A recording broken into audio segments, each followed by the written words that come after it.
This is the WaterSpecialist refrigerator water filter, and this is the UKF8001 water filter.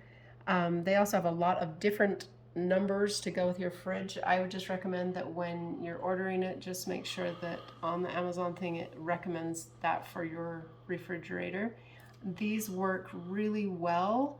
I buy them in bulk because I think the worst part about replacing the refrigerator filter is looking up your model and buying a new one. So I've just started buying a whole bunch, and now I don't have to worry about it for the whole year, and that's the best part.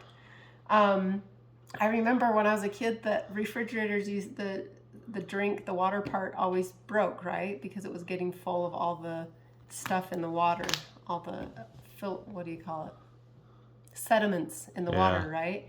But these really work, and you really do want to change your filter because then your water keeps running and it doesn't clog up your refrigerator and break it.